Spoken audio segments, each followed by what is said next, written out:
Okay. Brian is the economist. I don't know. I'm excited to hear what Brian has to say. Okay. Okay.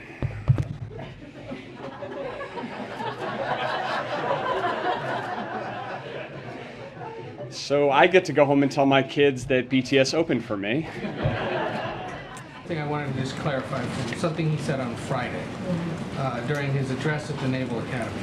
The president was born in 1942, graduated from the University of Delaware in 1965. In his address, he said he was appointed to the Naval Academy in 1965. Was he? Was it in 1965? So I did not hear that part of the speech, so I would have to. Okay, I did. I missed. A lot of writing about it. I hear you. Ed. I hear you. I have not. I need to read it myself and just go back and see what you're talking about exactly. I can't speak to it right now. I was appointed to the Academy in 1965 by a senator who I was running against in 1972. The president is communicating effectively. How do you explain and make sense of his low poll numbers? Look, I will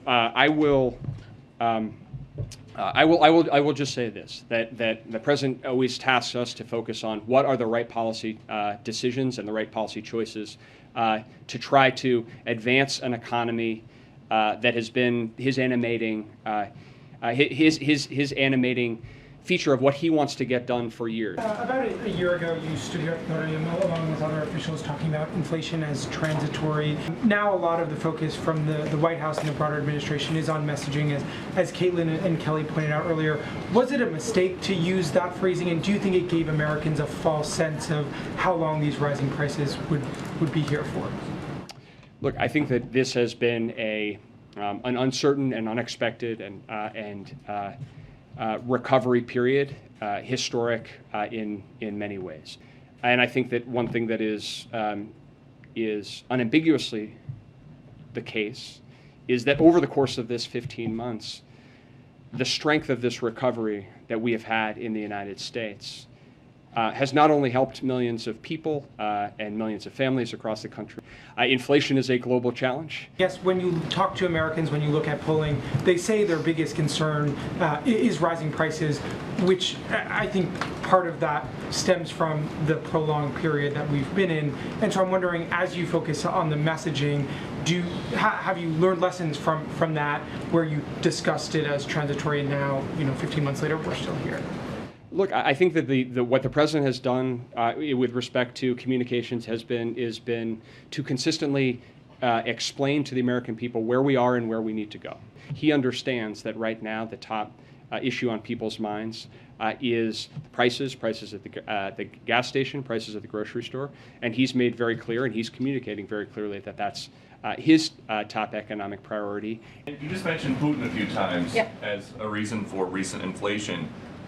Do you guys think that any part of inflation this year is because of President Biden's spending plans, or is it all Putin's fault? Well, what I can say is we are, and Brian just spoke to this, we are at a historic place when it comes to the economy. Now we're going to a place where we're going into transition, where we're going to see an economy that's more stable, that's more steady. So that's because of the American Rescue Plan that the president signed into law, that no Republican signed or voted for, I should say, and all of that work that he's done the first year has led us to a place where. Does President Biden take any responsibility for his policies potentially contributing to inflation? His policies has helped the economy get back on its feet. That's what his policies has done.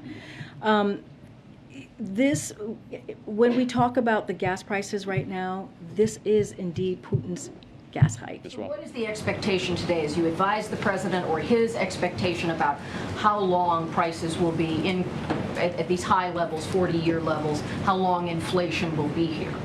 Well, there is uncertainty, and I will leave the predictions to forecasters. I think you and others have seen most major forecasters out there and their projections, most projecting that we will see moderation in inflation over the course of the year. In some places in this country now, a gallon of gas costs more than people on the federal minimum wage are making in an hour. What does the White House want these people to do? Just stop driving to work? Look, the president understands what it feels like. Deese just spoke about this. Brian Deese was just here and talked about how he understands what it means for people who are sitting at their kitchen table and see gas prices go up. He understands that feeling personally, or seeing prices of groceries go up in the grocery store. This is something that he is inherently aware of, and he's doing everything that he can. As Brian Deese was just here, his economic advisor, one of his top economic advisor, laying out what he is planning to do. The op-ed with the message that you and other colleagues have been putting out there is implicit in that sort of acknowledgement that you have not been telling the story of the economic picture in a way that has been satisfactory to the president?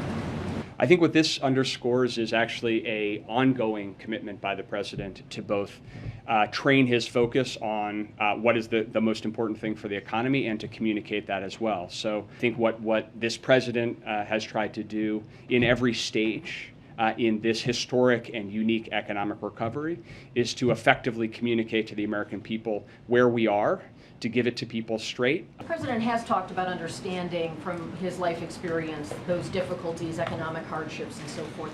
Does he consider it a crisis for American families that prices are at this 40-year high? He understands the hardship that people are going through. He understands how difficult it is for families. He understands that. That's why he has done everything that he can and taken steps in many different ways to make sure that. Problem? Is it a hardship? Is it a crisis? What is it that people are facing? We're just in a difficult time right now with this inflation. That's why he's doing everything that he can. At least 1 million barrels of oil per day from the Strategic Petroleum Reserve. Earlier today, Larry Summers told the Washington Post essentially that a soft landing seems, in his views, particularly unlikely. And we heard Brian suggest, I think, a rather rosy picture of being able to move out of this inflationary period. I guess I want to understand from you all, what makes you so confident that a soft landing is possible? And should we be anticipating as a public that there will be a rocky economic period coming forward? I guess I just want to understand what makes you all think. Look, and this is what Brian Deese set up here, and I think he would say the same thing to this question, is that we are doing everything that we can to deal with what the American public is currently have in front of them, right? With these high gas prices and inflation, and we are taking every step that we can, taking this very seriously to make sure that we bring down inflation and we deal with inflation in a way that the American public feels. Recession, when you look at inflation historically at this level, a recession is naturally followed, he would say, within 2 years. And so why would this time be any different? Well, as we have said, we're dealing with a transition, right? We're dealing with an